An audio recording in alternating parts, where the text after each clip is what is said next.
नमस्कार. श्री गजानन महाराज हा विषय घेऊन आपण एक सत्र घेण्याचा प्रयत्न करतोय.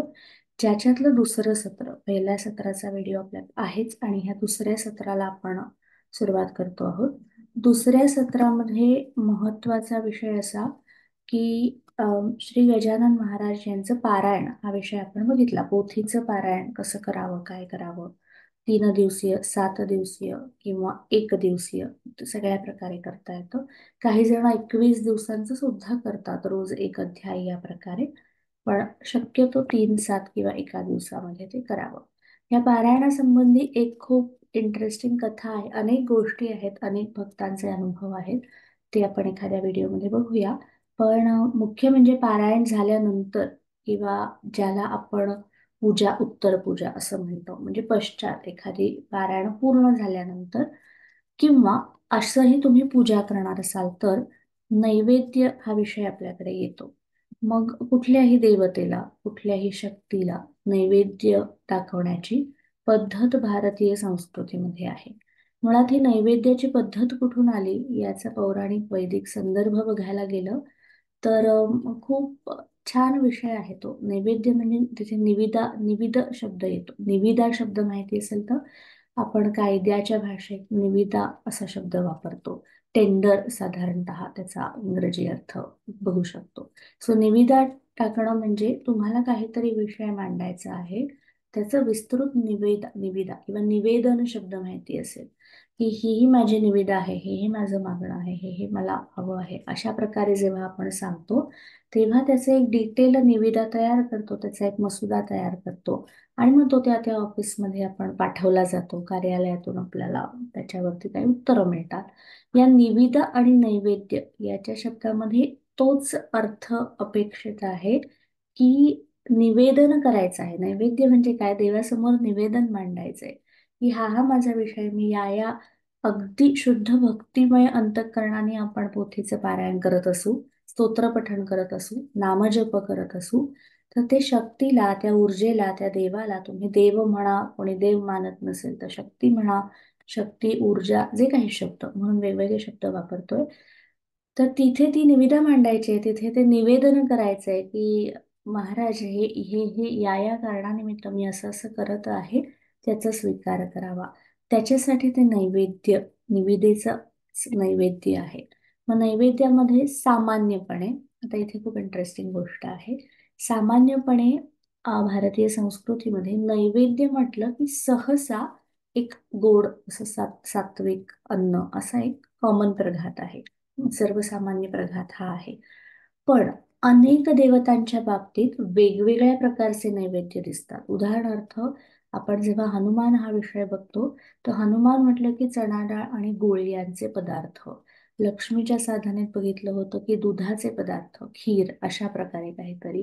तर असं प्रत्येक देवतेचं आणि शक्तीचं आपापला असा एक नैवेद्य आहे. आपण नेहमी मंत्रशास्त्रामध्ये त्याला असं म्हणतो की एक अप्रतिम प्रोडक्ट डिझायनिंग वेदांमध्ये येतं प्रत्येक देवतेचं, की अमुक देवता म्हटली की हा पदार्थ. गणपती म्हटला की मोदक, मग लक्ष्मीला कोणी मोदक चढवत नाही, मोदकांचा भोग लक्ष्मीला नसतो.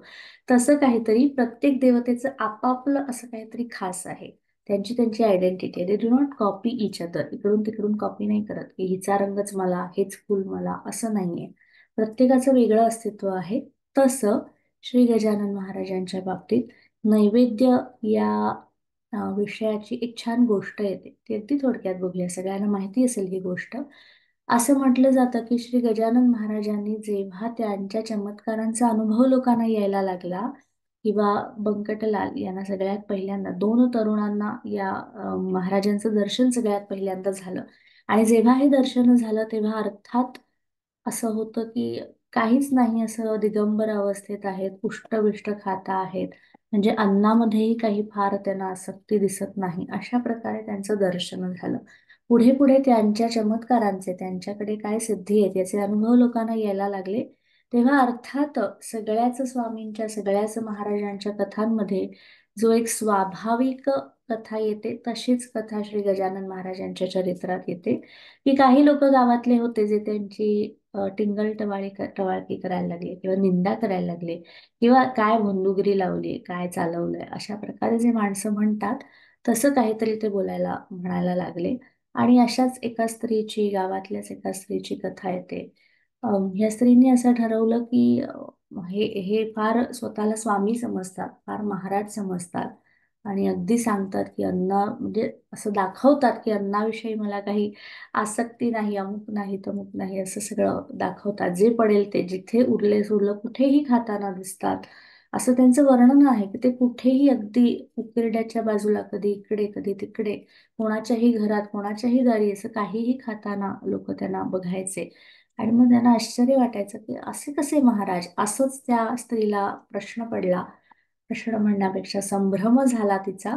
आणि मग तिने परीक्षा घ्यायचं ठरवलं. परीक्षा म्हणण्यापेक्षा चॅलेंज, आव्हान दिलं त्यांना.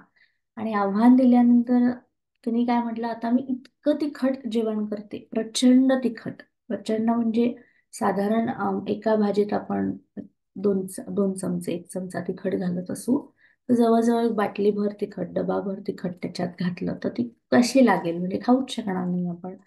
असं काहीतरी विचित्र स्वरूपाचं तिखट, भयंकर जहाल तिखट पदार्थ करायचा असं तिने ठरवलं. आता ही गोष्ट वेगवेगळ्या प्रकारे येते. काही ठिकाणी येतं की तिने पिठलं, आपलं चण्याच्या डाळीचं जे पिठलं असतं, बेसन ज्याला आपण म्हणतो, सो तसं पिठलं खूप तिखट केलं, झुणका खूप तिखट्ट केला, असं वर्णन येतं. काही ठिकाणी भाजी असं सांगतात.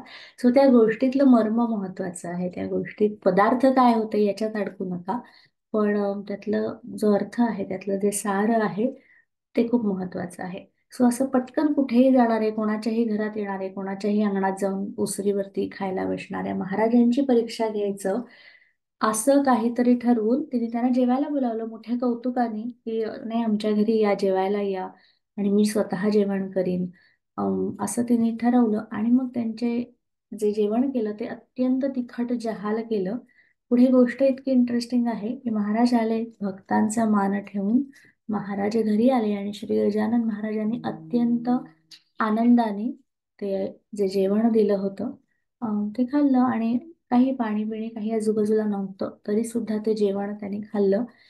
आणि नुसतं खाल्लं नाही, खूप सहजपणे खाल्लं आणि ते निघून गेले. आणि गोष्ट सांगतात की दुसऱ्या दिवशी या स्त्रीला प्रचंड पोटदुखीचा त्रास झाला, किंवा आपण तिखट खाल्ल्यानंतर जसं पोट बिघडेल, जो काही त्रास होईल, संपूर्ण अंगामध्ये लाही लाही होईल, जे काही साधारण होतं, तो सगळा त्रास या स्त्रीला दुसऱ्या दिवशी झाला. आणि मग तिला चक्क कळलं की आपलं काय चुकलं, कुठे चुकलं. तिने महाराजांना शरण गेली आणि त्यांची माफी मागितली. आणि तेव्हा तिच्या लक्षात आलं की ह्यांना खरंच जेवण हा विषयच नाहीये यांच्यासाठी. तुम्ही खारट द्या, मीठ द्या, तिखट द्या. खारटपणाची पण गोष्ट आहे, ती बघूया कधीतरी.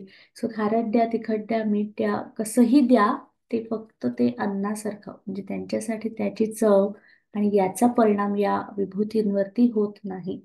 तिथून ही गोष्ट सांगण्याचं कारण असं की तिथून गजानन महाराजांचा नैवेद्य म्हटलं की आजही असं म्हणतात की याच घरातून, या घरातून मिळतात, त्या स्त्रीचे वंशज असतील, त्यांच्या पुढच्या पिढ्या असतील, तिथून हा नैवेद्य पाठवला जातो. आणि ते जे तिखट आहे, त्यामुळे शेगावचा विशेषतः जो प्रसाद असतो, नैवेद्य असतो, तिथे तिखट गोष्टींचा खूप वापर असतो. म्हणजे सामान्यपणे गोड आपण नैवेद्य बघतो, पण श्री गजानन महाराजांच्या नैवेद्यामध्ये सामान्यतः तिखट पदार्थ असतात. त्याच्यातले काही पॉप्युलर पदार्थ पुन्हा एकदा हे विविध विविध गोष्टींमधून किंवा विविध ठिकाणांहून ऐकलेले पदार्थ आहेत आणि काही माहितीचे आहेत.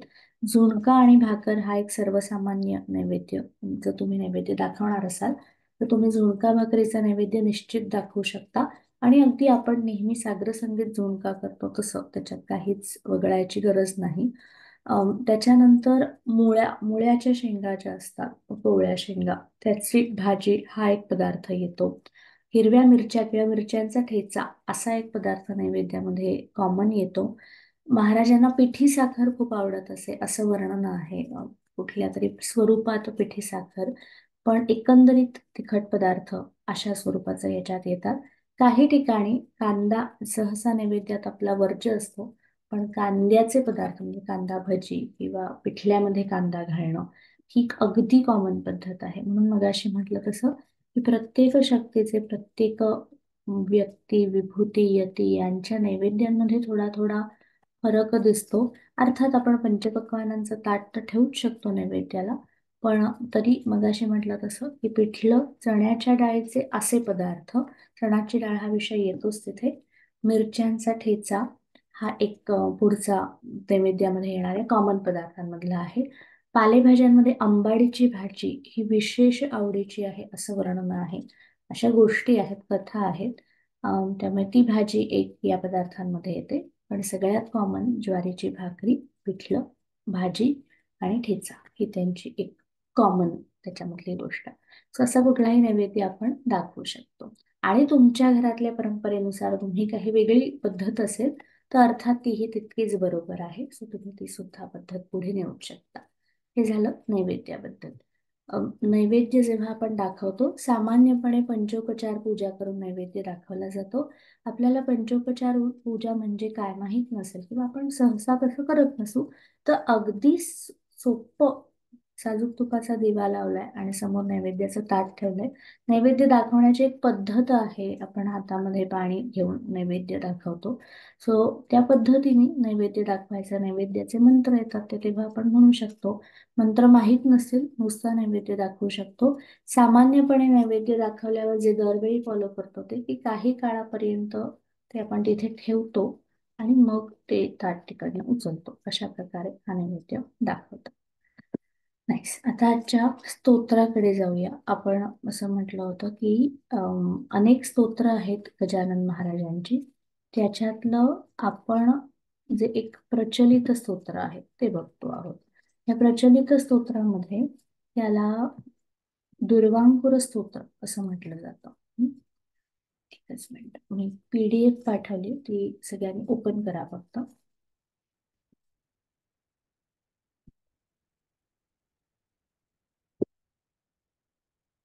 दुर्वांकुर स्तोत्र हा विषय आता आपण बघणार आहोत.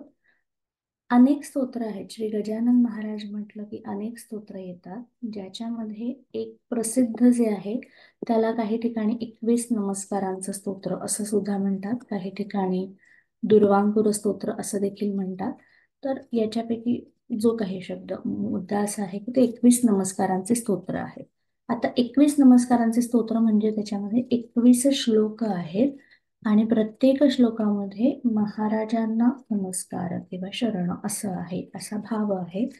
या दुर्वांकुर स्तोत्राची गोष्ट अशी की तुम्ही प्रत्येक श्लोकाला जसा श्री सूक्तामध्ये आपण अभिषेक करतो तसं एकेका दुर्वा दुर्वा आपण वाहू शकतो. हिरव्या रंगाच्या दुर्वा ज्या असतात. काही काही ठिकाणी समजा स्थलकाल परत्वे किंवा भौगोलिक परिस्थितीनुसार देशानुसार दुर्वा उपलब्धच नसतील तर साहजिकच दुर्वा वाहता येणार नाहीत. मग तिथे तुम्ही आपण नेहमी जसा अभिषेक करतो तसा करू शकतो. काहीच नाही तर नुसतं स्तोत्र म्हणू शकतो आणि 21 नमस्कारांचं स्तोत्र असं ह्याला म्हटलं जातं. शब्द अगदी सोपे आहे. शेगाव ग्रामी बसले गजानन स्मरणे तयांच्या हरतील विघ्न. कळायला सोपं आहे. मराठीमध्ये आहे. संस्कृत स्तोत्र सुद्धा येतं, ते कधीतरी बघू, पण हे मराठी आहे. शेगाव ग्रामी बसले गजानन स्मरणे तयांच्या हरतील विघ्न. म्हणून स्मरा अंतरी सद्गुरुला. नमस्कार माझा श्री गजाननाला. नमस्कार माझा श्री गजाननाला हे सगळीकडे रिपिटेशन आहे. सगळ्या 21च्या 21 श्लोकांमध्ये नमस्कार माझा श्री गजाननाला असं त्याचा शेवट येतो. हा जो आहे नमन, न मन, जिथे मन उरत नाही, न मन निर्गतः मनः यस्य सः. सो निर्गतः म्हणजे मन निघून गेलंय. मन निघून गेलंय म्हणजे काय की माझ्या सगळ्या भावना, माझे सगळे विचार, मनामध्ये काय असतं, मन हे षष्ठ 6वं इंद्रिय असं आपण कालच बघितला हा विषय की 5 इंद्रिय आणि मनाला 6व्या इंद्रियाची पदवी एवढा मान मिळालेला आहे. मग काय म्हटलंय की ह्या इंद्रिय म्हटलं की तिथे वासना आल्या, काम हा विषय येतो तिथे. विविध डिझायर्स, काम म्हणजे विविध डिझायर्स, इच्छा, आकांक्षा. सो इंद्रियांच्या इच्छा निघून जाणं, मग कोणी आपण त्याला इंद्रिय जय वगैरे मोठे मोठे शब्द वापरतो, पण सोपं की मन नसणं. मन नसणं म्हणजे भावना आणि माझे सगळे विचार हे जेव्हा श्री गजानन या एकाच शक्तीवरती केंद्रित होत आहेत. जेव्हा माझं मन इतरत्र कुठेही नाही आणि माझं सगळं काही म्हणजे असं शून्यावस्था म्हणतो की नाही, तसं काही विचारच शिल्लक नाही आहेत आणि जे सगळं आहे ते इथेच माझं शरण आहे, तसा नमस्कार असं 21 वेळा न मन जर जमलं तर मग स्तोत्रसिद्धी काय असते याचा अनुभव येऊ शकतो. त्या 21 काय म्हणूया 21 नमस्कारांचं असं हे स्तोत्र आहे. शेगावग्रामी बसले गजानन, स्मरणे तयांच्या हरतील विघ्न, म्हणून स्मरा अंतरी सद्गुरुला, नमस्कार माझा श्री गजाननाला. नमस्कार माझा श्री गजाननाला. सोपे शब्द आहेत. स्मरणे तयांच्या हरतील विघ्न. स्मरण मात्रे याचा अर्थ की फक्त स्मरण केल्याने असा अनुभव आहे महाराजांचा अनेकांना, स्वामी समर्थांचा अनेकांना अनुभव आहे की नुसतं तुम्ही संकटात आहात, स्वामींचं नाव घ्या आणि अक्षरशः या शक्ती धावून येतात. कशा धावून येतात, कुठून येतात, कशी मदत करतात याचा उहापोह करताच येणार नाही, तो करूही नाहीये. अतर्क्य अवधूत हे स्मर्त्रगामी, त्यातल्या अतर्क्यतेचा आनंद घ्या असं स्वामी पुन्हा पुन्हा सांगतात. आणि तिथेच त्याच पठडीतलं हे स्तोत्र येतं की अनेक गोष्टी आहेत, अनेक लोकांना अनेक चमत्कारांचा अनुभव आहे, महाराजांनी वेळोवेळी कशी मदत केली याचे असंख्य अनुभव आहेत, म्हणजे अगणित असतील, मोजदादच होणार नाही एवढे असतील. पण त्याच्यातला भाव काय आहे हा या स्तोत्रामध्ये दिसतो. स्मरणे तयांच्या हरतील विघ्न, फक्त स्मरण मात्रे, केवळ आठवण काढली असता विघ्न पळून जातील. म्हणून स्मरा अंतरी सद्गुरूला. कुठे म्हटलंय? अंतरामध्ये स्मरण करा. मेंदूच्या ठिकाणी स्मरण म्हटलेलं नाहीये, बुद्धीचं स्मरण नाहीये, आतमधलं, हृदयाच्या आतमधलं स्मरण आहे. So from the bottom of your heart, किंवा आपण मनापासून असं म्हणतो ना, अंतरंगापासून. अंतरी शब्द महत्वाचा की अंतरंग, आपल्या सबकॉन्शियस माइंड, अंतर्मनापर्यंत हा विषय जेव्हा पोहोचेल तेव्हा महाराजांची अनुभूती क्षणोक्षणी पावलोपावली तुम्हाला येईल. ती कधी व्यक्तीच्या स्वरूपात येईल, कधी एखाद्या घटनेमध्ये, कधी एखाद्या वस्तूच्या निमित्ताने, कधी कुठल्या प्रकारे येऊ शकेल. पुढच्या दुसऱ्या श्लोकाकडे जाऊया. येऊन तेथे अकस्मात मूर्ती, करी भाविकांच्या मनाची पूर्ती, उच्चिष्ट पात्रा प्रति सेवियेला. आता पत्रावळी, उच्चिष्ट म्हणजे उष्ट्या पत्रावळीची गोष्ट आहे की महाराजांना जेव्हा सगळ्यात पहिले दर्शन झालं तेव्हा ते उष्ट्या पत्रावळीवरचं जेवण जेवत होते. तोच संदर्भ इथे आहे की अशा महाराजांना माझा नमस्कार आहे. येऊन तेथे अकस्मात मूर्ती, अचानक प्रकट आले ना. प्रकट दिन म्हणजे काय? पटकन अपियर, एखादी गोष्ट अचानकपणे समोर येणं, याला आपण तसा संदर्भ घेतो. म्हणजे जिथे जन्म नाही, अवतार कार्य आहे, प्रगट दिन आहे अशा अर्थी. तर अचानक ते समोर आल्यामुळे तसं त्यांचं वर्णन आहे. उन्हा ताहनेची नसे त्यास खंत, दावी येले सत्य असेची संत. संत म्हटलं जातं. संत, महाराज, गुरु, स्वामी, विविध पदव्या, विविध उपाध्या ह्या आहेत. आणि याच पठडीतलं संतन, सनातन, संत, संतान, वेगवेगळे शब्द येतात या दोनच अक्षरांचे. सं जिथे जिथे सामान्यपणे शब्द येतो, समत्व, समत्वम योग उच्यते, भगवद्गीतेमध्ये सुंदर व्याख्या येते. तो योग म्हणजे काय? जोडणं किंवा एकरूप होणं म्हणजे काय? द्वैताकडून अद्वैताकडे जाणं म्हणजे काय? म्हणजे दोन गोष्टी आहेत आणि त्या एक होणं, याचा अर्थ काय हे सांगत असताना समत्व हा एक विषय येतो. आणि संत, तिकडे आहे. चे अनेक संदर्भ येतात. सामान्यपणे तन म्हणजे तनोती, जोडणे असा अर्थ आहे. तन्मणी शब्द आपल्याला माहिती असेल, मणी जोडलेले असतात म्हणून त्याला तन्मणी म्हटलं जातं. सो तनु तनोती आला हा म्हणजे हा धातू आला की सामान्यपणे जोडणे किंवा एखादी गुंफण असा त्याचा अर्थ होतो. तो समत्वाची गुंफण म्हणजे संत मंडळी. आणि अशी उपाधी, अशी पदवी महाराजांना उगाच मिळत नाही. अर्थातच त्यांच्या ऊर्जेमुळे त्यांना संत श्रेष्ठ असं सुद्धा म्हटलं जातं. सो असे संत स्वरूप, करी भाविकांच्या मनाची चपूर्ती. मग असे जसं दाविले सत्य असेची संत.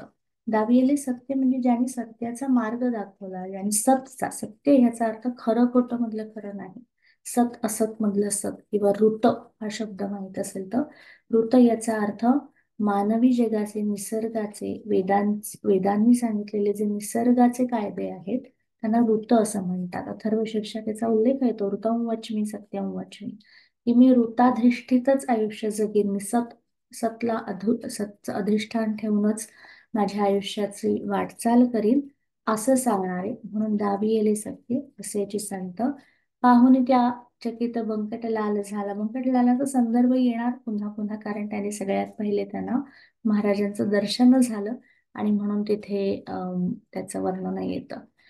घेऊन गेला आपल्या गृहासी, गोष्ट आहे स्तोत्रांमध्ये सहसा स्तुती असते, पण इथे स्तुती म्हणण्यापेक्षा 21 नमस्कारांच्या स्तोत्रांमध्ये 21 वेळा नतमस्तक शरण किंवा न मन का करावं याची छोटी छोटी दाखले, छोटी छोटी उदाहरणं दिलेली आहेत. सो याला जरी स्तोत्र म्हटलं तरी पूर्णतः स्तुती हा विषय नसून त्याच्यामध्ये गोष्टी आहेत छोट्या छोट्या. घेऊन गेला आपल्या गृहासी, मनोभावे तो करी पूजनासी. मग त्यांनी काय म्हटलं, त्याच्या लक्षात आलं, या दोन तरुणांनी जेव्हा महाराजांना पहिल्यांदा बघितलं, त्यांच्या हे लक्षात आलं की हे काही साधेसुधे नाही, हे काहीतरी वेगळं प्रकरण आहे, हे कोणीतरी खूप सिद्ध पुरुष आहेत, ह्याची त्यांना उपरती झाली, हे त्यांना जाणवलं. आणि हे जाणवल्यामुळे ते अर्थातच इथे जसं वर्णन येते, घेऊन गेला आपल्या गृहासी, की आपल्या घरी घेऊन आले. मनोभावे तो करी पूजनासी, त्यांनी मनोभावे त्यांचं पूजन केलं, चरण पूजा असेल किंवा पाद्यपूजा आपण म्हणतो, असं काही पूजन केलं. कृपा प्रसादे बहुलाभ झाला, नमस्कार माझा श्री गजाननाला. कृपा प्रसादे, त्यांच्या कृपा प्रसादाने त्यांना काही अनुभव आले, बहुलाभ झाला याचा अर्थ त्यांना छोटे छोटे अनुभव यायला लागले, आणि मग हळूहळू ही ख्याती पसरत गेली आणि अनेक भक्तांना त्यांच्या आशीर्वादांचा लाभ मिळाला. त्या आशीर्वादांची काही ना काही कुठेतरी प्रचिती यायला लागली, आणि मग तिथूनच श्री गजानन महाराज हे सर्व परिचित झाले आणि सर्व प्रसिद्ध झाले, त्यांची ख्याती झाली. मरणोन्मुखी तो असे ज्ञान राव. आता ह्या वेगवेगळ्या गोष्टी आहेत ज्या पोथीमध्ये येतात, ज्या संपूर्ण श्री गजानन चरित्रामध्ये येतात, त्याचे आपण एक सारात्मक ती गोष्ट बघणार आहोत. प्रत्येक गोष्ट नाही बघणार, पण सारात्मक त्याचा अर्थ आपण बघूया. मरणोन्मुखी तो असे ज्ञान राव, त्या तयांच्यामुळे लाभला त्या सजीव. तयांच्या म्हणजे अर्थात महाराजांच्यामुळे, की मरणोन्मुख असणाऱ्या व्यक्तीला सुद्धा असे अनेक अनुभव आहेत, की मृत्यूशय्येवर असणाऱ्या, मरणोन्मुख असणाऱ्या, काही आजाराने असेल, आणखी काही कारणाने असेल, ज्यांना काही व्याधी झाली आहे किंवा काहीच अनाकलनीय गोष्टींमुळे जे मरणोन्मुख झाले आहेत, अशांना फक्त महाराजांच्या हस्तस्पर्शाने नवसंजीवनी मिळाली, आणि पुन्हा ज्याला आपण मृत्यू गंडांतर योग म्हणतो, हा गंडांतर योग टळला आणि ज्यांना पुन्हा उर्वरित आयुष्य किंवा अधिक आयुष्य प्राप्ती झाली, असे अनेक दाखले आहेत. त्याचं एक प्रतिकात्मक इकडे वर्णन आलंय. मरणोन्मुखी तो असे ज्ञान राव, तयांच्यामुळे लाभला त्यास जीव. त्यामुळे त्याला जीव लाभला म्हणजे आयुष्य लाभलं. पदतीर्थ घेता पुनर्जन्म झाला. पुनर्जन्म याचा अर्थ अगदी मरणाच्या दारातून व्यक्ती परत आली किंवा मृत झाला असं वाटलं आणि पुन्हा आयुष्याकडे परत येणं, अशा अर्थी नमस्कार माझा श्री गजाननाला. आता त्यांनी काय केलं, 21 नमस्कारांच्या स्तोत्रांमध्ये सगळ्या महत्वाच्या अनुभवांची गुंफण केली, कारण त्या अनुभवांची ऊर्जा आहे. आपण जेव्हा गोष्ट वाचतो, एखादं व्रत करतो, तेव्हा त्या व्रताचे लोकांना आलेले अनुभव आणि परिणाम यांचा एक पटकन आपण आढावा घेतो, आणि त्याच्यावरून आपल्याला हे कळू शकतो की ती ऊर्जा आहे, ही महाराजांची ऊर्जा आहे, ज्याचा लाभ मिळावा म्हणून ते स्तोत्रामध्ये ते विषय तसे येतात. पहा शुष्कवाणी भरिली जलाने. आता शुष्क वापी, वापी म्हणजे विहीर, वापीला आपण विहीर असं म्हणू शकतो. मग त्याची गोष्ट आहे, शुष्क म्हणजे कोरडी ठणठणीत विहीर आहे, ती फक्त महाराजांच्या कृपेने, त्यांच्या शक्तीने, त्यांच्या स्पर्शाने जलमय झाली, संपूर्ण पाण्याने भरून गेली, असे काही अनुभव आहेत. पहा शुष्क वापी भरली जलाने, जलाने म्हणजे पाण्याने, चिलीम पेटविली तये अग्निवीणे. ही गोष्ट तर सर्व प्रचलित आहे, की कुठल्याही अग्नीचा जिथे वावरच नाही, किंवा आपण काडेपेटी वापरतो, आपण कुठे अजून काही अग्नीचे स्वरूप असतील, जसं अग्नी निर्माण केला जातो आणि मग चिलीम पेटवली जाते, तर महाराजांच्या बाबतीत कायमच हे वर्णन येतं, चिलीमी पेटविली तये अग्निवीणे, म्हणजे अग्नीचा कुठलाही वरवर दिसायला, अधिकृतपणे डोळ्यांना दिसायला कुठलाही अग्नी निर्माण न करता तो ही इथे अग्नीचा अनुभव ज्यांना मिळू शकतो. आता इथलं वर्णन खूप इंटरेस्टिंग आहे. जल आलंय, अग्नी आलंय, तर त्याच्यानंतर पुढचं येतं, चिंचवणे नाशले करी अमृताला, नमस्कार माझा श्री गजाननाला. पंचतत्व हा विषय आपल्याला माहिती आहे. सो त्यांना थोडक्यात असं म्हणायचं आहे की ज्यांना पंचतत्वांचं आधिक्य आहे, पंचतत्व जिथे अधीन आहेत, पंचतत्वांचं सामर्थ्य ज्यांच्याकडे आहे, त्यांना हे असं जल अग्नी हे सहज साध्य आहे, कारण या पंचमहाभूतांचं सामर्थ्य त्यांच्या पायी आहे. त्यामुळे अजून बाहेरून कुठून पंचमहाभूत आणावी लागत नाहीत अशा अर्थी. ब्रह्मगिरीला असे गर्व मोठा, करी तो प्रचारा अर्थ लावून खोटा, क्षणार्धा त्याचा परिहार केला, नमस्कार माझा श्री गजाननाला. स्वामी समर्थांच्या कथांमध्ये किंवा आपण ज्याला स्वामी समर्थांचं चरित्र म्हणतो, गुरुचरित्र आहे, याच्यामध्ये अशा अनेक गोष्टी येतात. त्याच स्वरूपाची ही गर्वहरण एखाद्या व्यक्तीचं, शक्तीचं, राजाचं, कुठल्याही सावकाराचं, गावातल्या कुठल्या प्रतिष्ठित माणसांचं, जिथे जिथे त्याचा सिनॉप्सिस म्हणजे त्याचा सारभूत अर्थ काय आहे की कुठेतरी गर्वहरण करणं. एखाद्या व्यक्तीला कुठलाही गर्व असेल, त्याच्या आर्थिक परिस्थितीचा असेल, स्टेटस असेल, आपलं काही शिक्षणाचा असेल, विद्वत्तेचा असेल, पांडित्याचा असेल. गुरुचरित्रात तर किती गोष्टी आहेत की पंडितांचं गर्वहरण कसं केलं, यवनाचं एका गर्वहरण कसं झालं, अशा अनेक गोष्टी आहेत. सो काल जसा विषय बघितला होता, मद मत्स्य दंभ अहंकार मोह असे षड्रिपू, आणि ज्याच्यात अहम हा एक महत्वाचा विषय येतो. तो षड्रिपूंचं हरण करणारा असा कोणीतरी, ज्याला माझा नमस्कार आहे. प्रत्येक श्लोकामध्ये एक महत्वाचा विषय मांडलाय. कुठे पंचमहाभूत, कुठे षड्रिपूंचं हरण. बागेतली जाती खाण्यास कणस, कणस म्हणजे नॉर्मल आपण कणीस ज्याला म्हणतो. बागेतली जाती खाण्यास कणस, धुरामुळे करते मक्षिका त्यास दंश. मधमाशांची गोष्ट आहे, जी बघूया आपण कधीतरी सविस्तर विस्तृत बघूया. धुरामुळे करती मक्षिका त्यास दंश, मधमाशांचा दंश झाला म्हणजे मधमाशांनी अटॅक करणं म्हणतो ना, किंवा अचानकपणे आक्रमण करणं, धावून येणं, तशा अर्थी. योग बळे काढिले कंटकाला, नमस्कार माझा श्री गजाननाला.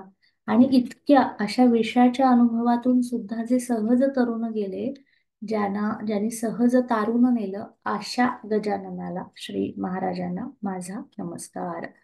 भक्तांप्रती प्रीती असे अपार, धावून जाती तया देती धीर, पुंडलिकाचा ज्वरतो निघाला, नमस्कार माझा श्री गजाननाला. पुन्हा एकदा, गोष्टी अशा आहेत, ज्वर तो निघाला म्हणजे आजारी माणसाला बरं करणं, सोपा विषय. किंवा आपण म्हणतो की एखादा तापाने फणफणलेली व्यक्ती आहे, तिला त्याच्यातून बाहेर काढणं. अशा विषयाच्या, अशा स्वरूपाच्या भक्तांप्रती प्रीती असे अपार, अशा भक्तांच्या अनेक गोष्टी आहेत की छोट्या छोट्या गोष्टींमध्ये त्यांना महाराजांची मदत कशी झाली याची अनेक वर्णनं येतात. बुडताच नौका नर्मदेच्या जलात, धावा करीती तुमचाची भक्त. नर्मदा नदीच्या पात्रामध्ये नौका म्हणजे बोट बुडायला लागली, आणि तिथे अनेक भक्त आहेत बोटीवरती, आणि अर्थात त्यांना महाराजांची आठवण झाली. स्त्री वेश देवनी तिने धीर दिला, नमस्कार माझा श्री गजाननाला. मग असे जसं म्हटलं होतं की ह्या शक्ती ज्या असतात, स्वामी म्हणा, गजानन महाराज म्हणा, कुठल्या वेशात तुम्हाला मदत करतील हे तुम्ही सांगू नाही शकणार. सो कुठल्या स्वरूपात, कुठल्या प्रकारे, कोणाच्या स्वरूपात किंवा कोणाच्या निमित्ताने किंवा कोणाच्या रूपात तुमच्या समोर येतील हे आपल्याला कळणार नाही. पण विविध रूपामध्ये श्री गजानन महाराजांनी मदत केलेली आहे अशी वर्णनं येतात. कुठे एक स्त्री येऊन आधार देऊन जाते, कोणी अचानक येऊन आपल्याला मदत करून जातं. मग ती आर्थिक मदत असेल, भावनिक असेल, जे काही असेल, हे जेव्हा घडतं तेव्हा महाराजांची प्रचिती येते, असं त्यांचा म्हणण्याचा उद्देश. संसार त्यागी येला. आता संसार त्यागी येला अनेक अनेक भक्तांच्या गोष्टी येतात की गजानन महाराजांच्या भक्तीपायी किंवा बाकीच्या काही कारणांपायी ज्यांनी संसारांचा त्याग केला, सदा स्मरेती गुरुच्या पदाला. आणि गुरुला जे शरण गेले, गुरुला ज्यांनी सर्वस्व मानलं आणि सर्व काही त्यांच्याच ठाई, सर्व काही त्यांच्याच साठी, असं जे पूर्णतः भक्तिमय किंवा शरण जाणं याला जसं म्हणतात, तर शरणागतीचं वर्णन करणारा 11वा श्लोक आहे. पितांबर करी भरी उदकात तुंबा, पाणी नसे भर विण्यास नाल्यास तुंबा. आता गुरुकृपेतो तुंबा बुडाला. तुंबा म्हणजे तांब्या, ज्याला आपण म्हणतो, बोलीभाषा आहे. सो गुरुकृपेतो तुंबा बुडाला म्हणजे ज्याच्यामध्ये पाणीच नाही अशा ठिकाणी पाण्याचा, मग सारखंच जलाचा, पाण्याच्या साठ्याचा अनुभव येणं, अचानक पाणी दृष्टीस पडणं आणि अचानक जलप्राप्ती होणं, ही वर्णनं खूप ठिकाणी येतात, की अचानक पाणी किंवा अचानक अग्नी निर्माण होणं. अशी वर्णनं अगदी असंख्य ठिकाणी आहेत. हरितपर्ण फुटले शुष्क, आम्रवृक्षा, पितांबराची घेत गुरु परीक्षा. शुष्क आम्रवृक्षा, ही इथे आंब्याच्या झाडाची गोष्ट आहे. पण अशाही गोष्टी, अशाही कथा आहेत की एखादं कोरडं ठणठणीत, म्हणजे ज्याच्यात काही आता जीवच उरला नाही, अशा एका आंब्याच्या झाडाला हरितपर्ण फुटले, म्हणजे तिथे छोटी छोटी पालवी फुटायला लागली. असे अनुभव, असं काही घडताना दिसलं. गुरुकृपा लाभली पितांबराला, ती गोष्ट येते की तिथे गुरुकृपेचा लाभ झाला. नमस्कार माझा श्री गजाननाला, त्या गजाननाला माझा नमस्कार असो. चिलीम पाजावे म्हणून श्रीसी, इच्छा मनी जाहली भिक्षुकासी, हेतू तयाचा अंतरी जाणीला, नमस्कार माझा श्री गजाननाला. चिलीम हा विषय गजानन महाराजांच्या बाबतीत अनेक ठिकाणी त्याचं वर्णन येतं आणि त्यांना चिलीम वाहिली जाते. म्हणजे आपण म्हटलं ना की काय काय प्रसाद चढवतात, काय काय नैवेद्य ठेवतात किंवा काही काही वस्तू अर्पण केल्या जातात. तसं चिलीम पाजावी म्हणून श्रीसी, इच्छा मनी जाहली भिक्षुकासी, का भक्ताला अशी इच्छा झाली की यांना आपण चिलीमच त्याचंच दाखवूया, तीच पुढे ठेवूया. हेतू तयाचा अंतरी जाणीला, त्यांनी न सांगताच हा हेतू त्याला मनात कळला, अशा प्रकारचं वर्णन येतं. याही प्रकारच्या, ही प्रतिकात्मक गोष्ट इथे का आली, कारण भक्त आणि त्यांचं चिलीम या विषयावरच्या बऱ्याच कथा आहेत, त्याचं प्रतिकात्मक गोष्ट इथे येते. बाळकृष्ण घरी त्या बालापुरासी, समर्थ रूपे दिले दर्शनासी, सज्जन गडाहुनी धावून आला, नमस्कार माझा श्री गजाननाला. प्रत्येक श्लोकामध्ये रचना कशी आहे, 21 नमस्कारांच्या स्तोत्रांमध्ये तुम्ही पोथी वाचली असेल, इतर काही ग्रंथ वाचले असेल, ज्या कॉमन, महत्वाच्या किंवा पॉप्युलर, हायलाइटेड आपण म्हणतो, प्रसिद्ध गोष्टी येतात, त्याचेच संदर्भ घेतलेत. कारण त्या प्रत्येक गोष्टींमध्ये महाराजांचं एक एक स्वरूप, त्यांच्यातल्या शक्ती, त्यांच्यामध्ये काय विशेष आहे किंवा ते त्यांच्यामध्ये काय वेगळं आहे, हे आपण म्हणतो ना की असामान्य असं काहीतरी ही यती विभूती होती. आणि त्याचा अनुभव जेव्हा आला तेव्हा ते संदर्भ घेतलेले आहेत. म्हणून एक एक गोष्ट बघायला गेलं तर बराच त्याच्यात वेळ मोडतो, पण त्यांनी प्रतिकात्मक त्या सगळ्याची स्तोत्रांमध्ये गुंफण केली, की फक्त ते सगळं आठवा, हे प्रसंग आठवा, you connect to that energy, आणि मग ती तसा तुम्हाला सुद्धा अनुभव येऊ शकतो. नैवेद्य पक्वान्न बहु आणिले, कांदा भाकरीसी तुम्ही प्रिय केले. आपण नैवेद्य हा विषय पाहिला होता की पक्वान्न, गोड पदार्थांचं आकर्षण नाही तर तिखटाकडे जास्त आहे. तिखट पदार्थ, चमचमीत पदार्थ, कांद्याचा वावर येतो नैवेद्यामध्ये. कांदा भाकरीसी तुम्ही प्रिय केले. आणि जसं कांदा भाकरी म्हणजे कुठल्याही प्रकारची ज्वारीची भाकरी ही जास्त प्रसिद्ध आहे त्याच्यामध्ये, तर त्याचं एक वर्णन येतं. गाडी तुम्ही थांबविली दयाळा, गाड प्रति दावी येली होलीला, शरणागती घेऊन तोही आला, नमस्कार माझा श्री गजाननाला. तर स्तोत्रामध्ये गाडी आणि गार्ड असे छान शब्द आलेले आहेत. खूप छान रचना आहे स्तोत्राची, की ज्या जशा घटना घडल्या तशाच्या तशा त्या इथे दिलेल्या आहेत. त्याच्यामुळे म्हणून त्या गार्डाची गोष्ट इकडे परत येते.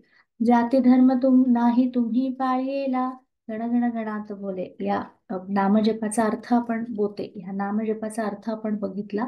त्याच्यात जो विषय येतो की प्रत्येक प्राणी मात्रात, गणगणात, प्रत्येक देहामध्ये, पृथ्वीवरच्या प्रत्येक मानवी देहामध्ये जे आहे, म्हणून जाती धर्म नाही तुम्ही पाळलेला, फकीरा सवे हो तुम्ही जे वेला, म्हणजे अगदी कुठल्याही जाती धर्मांच्या लोकांसमवेत ज्यांचं सानिध्य होतं, प्रत्येकाला ज्यांचा अनुभव आला, कोणावरही त्यांनी कृपा केली आणि सगळ्यांना ब्रह्मतत्वाचा आनंद आणि अनुभव घेण्याचा अधिकार सगळ्यांना आहे. कारण सगळ्यांमध्ये मानवी देहामध्ये तेच ब्रह्मतत्व आहे जे एकच आहे.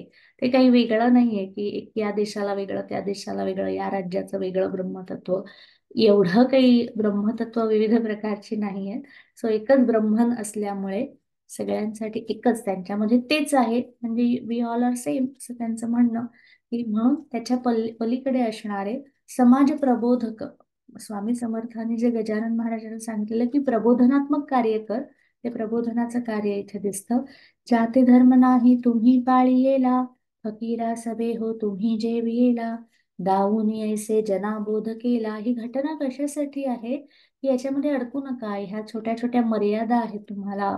मानव म्हणून प्रगत, मानव आणि आत्मिक उन्नतीकडे, ज्याला आपण आत्मिक आणि पुढे जाऊन अधिआत्मिक उन्नती म्हणतो, त्या मार्गावरचे हे असंख्य पाश आहेत, अडथळे आहेत. याच्या पलीकडे जा, या मर्यादांच्या पलीकडे जा आणि मग अमर्याद अथांगता. पण ऑलवेज आपण असं म्हणतो की निसर्गामध्ये अबंडन्स आहे, अथांगता आहे. समुद्र अथांगता दर्शवितो. आकाश म्हटलं की ते अथांग आहे, वायू म्हटलं की तो अथांग आहे. थांग, त्याचा थांगच लागू शकत नाही असा. म्हणजे त्याला बाउंड्री, त्याला मर्यादा नाहीये की हा नाही नाही एवढाच, फक्त एवढ्याच लोकांना वायू आहे बरं का, एवढ्याच लोकांना सूर्य मिळेल बरं का, असं काही नाहीये. सगळ्यांना सूर्य आहे, सगळ्यांना पाणी आहे, सगळ्यांना समुद्र आहे, सगळ्यांसाठी वायू तत्व आहे. सो ही पंचमहाभूतांची जी खासियत आहे की जे सगळ्यांसाठी आहे, जे सर्व प्राणीमात्राला समान प्रमाणात उपलब्ध आहे, ते महाराज सांगतात की सगळं सर्वांसाठी आहे. याचा हे मान्य करायला शिकलं पाहिजे असं. अग्रवाल असं सांगे म्हणे राममूर्ती, अकोल्यास स्थापोनी करी दिव्य कीर्ती, सांगता क्षणी तो पहा मानियेला. आपण उद्याला ही गोष्ट बघणार आहोत की कुठल्या कुठल्या शहरांमध्ये, कुठल्या कुठल्या ठिकाणी महाराजांचा वावर होता. शेगाव इथं प्रसिद्ध आहे, पण इतरही काही ठिकाणी त्यांचं विशेष कार्य दिसतं. त्याचं आपण माहिती बघणार आहोत. करंजापुरीचा असे विप्र एक, उदरी तयाच्या असे हो की दुःख. गुरुचरित्रात पण एक सिमिलर स्वरूपाची गोष्ट येते की विप्र आणि त्याच्या उदरामध्ये, पोटामध्ये काही विकार असणं. दुःखातून तो पहामुक्त झाला आणि मग त्याला त्या विकारातून, त्याला त्या त्रासातून कसं मुक्त केलं. नमस्कार माझा श्री गजाननाला, दुर्वांकुरा वाहुनी एकवीस. कसं करायचं, छान स्तोत्र किती सुंदर लिहितात, त्याच्यातच दिलेलं असतं कसं करा, काय करा. दुर्वांकुरा वाहुनी एकवीस, नमस्कार रूपी श्री गजाननास, संख्यादास नाही. आता संख्यादास इथे शब्द येतो, किंवा काही ठिकाणी सख्यादास आहे, काही ठिकाणी संख्यादास आहे, पण त्याचा योग्य शब्द सख्या दास असं. दास, दास्य भक्ती हा जो आपण विषय बघितला होता, त्यानुसार कसं स्तोत्र पठण करायचं याचं पारायण म्हणण्यापेक्षा पठण कसं करा.